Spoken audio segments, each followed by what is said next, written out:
The precise type of wandering is also specified in our passage. They were, and the guilty parties in Jerusalem are, wandering in their hearts. In their thinking, in their hearts, they have entirely turned aside from revering or following the Lord, and have done so consistently, always, to the point of exasperating and angering our Lord, human emotions, to be sure, but given here for our benefit to indicate the extremely dangerous nature of the consequences for following this sort of perilous course. But evil men and impostors will grow worse and worse, deceiving, planao, and being deceived, planao. 2 Timothy 3:13.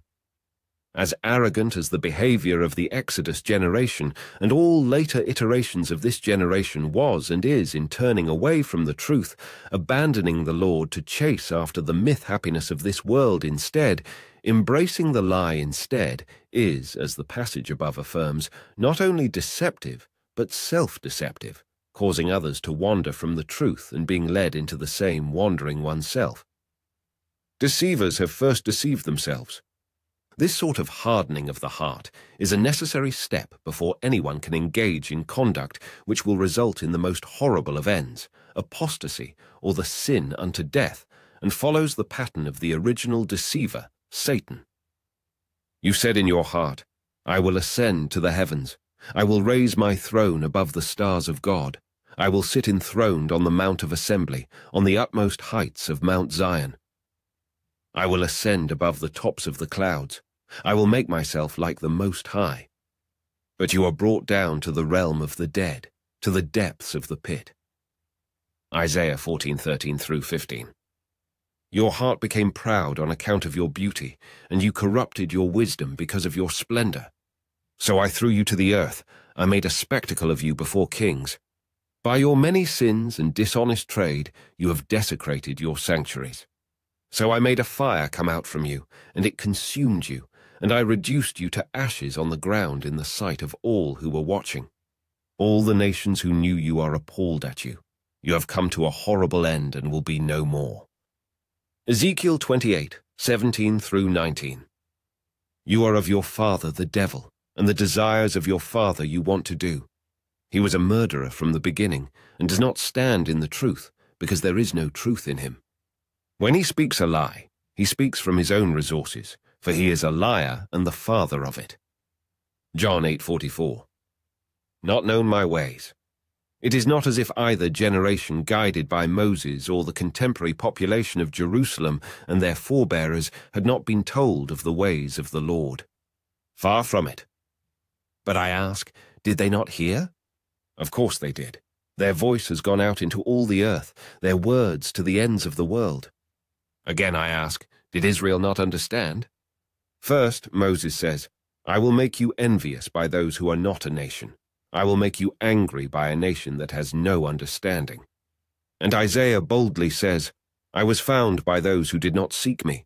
I revealed myself to those who did not ask for me. But concerning Israel, he says, all day long I have held out my hands to a disobedient and obstinate people. Romans 10:18-21.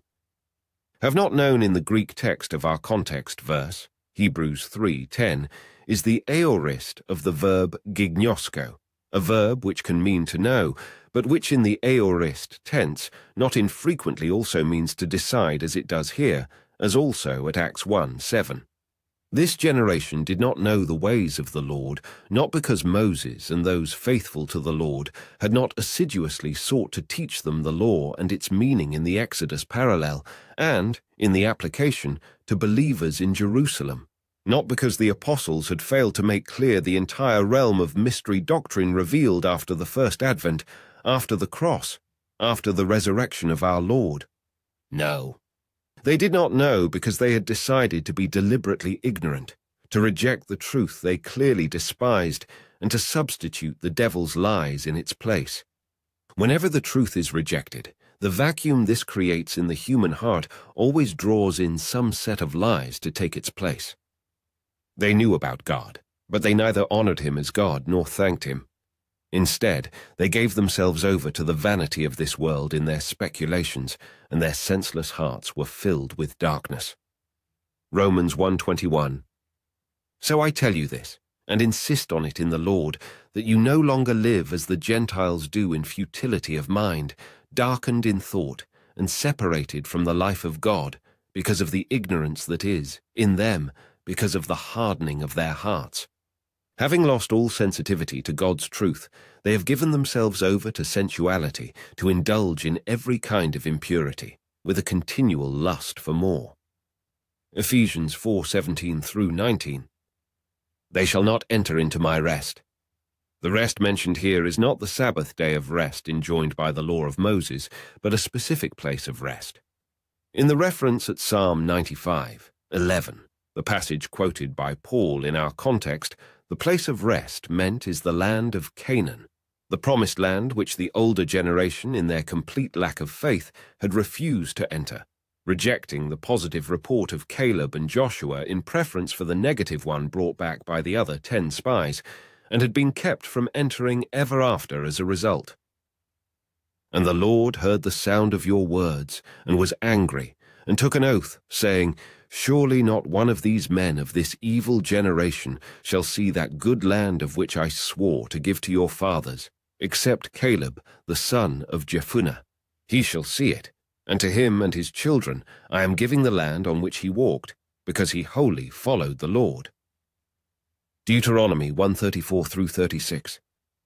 For every following generation, however, the place of rest is not a physical one, but a spiritual one. Just as the Exodus generation should have trusted the Lord and entered with confidence into the geographical place of rest he was providing, so all believers ever since need to take pains to enter the Lord's place of spiritual rest, trusting him to deliver us from whatever troubles may surround us, embracing his peace in that place of rest as we wait patiently for his deliverance. You will keep him in perfect, literally double peace, whose mind is stayed on you, because he trusts in you. Isaiah 26:3. This the present recipients of Paul's letter were by and large not doing. Instead of trusting the Lord to provide for them in the persecutions they were suffering, entering into his place of rest in spite of external opposition, they were accommodating with the unbelievers and returning to Egypt in their hearts in the very same manner of the Exodus generation, becoming thereby part of this generation in so doing.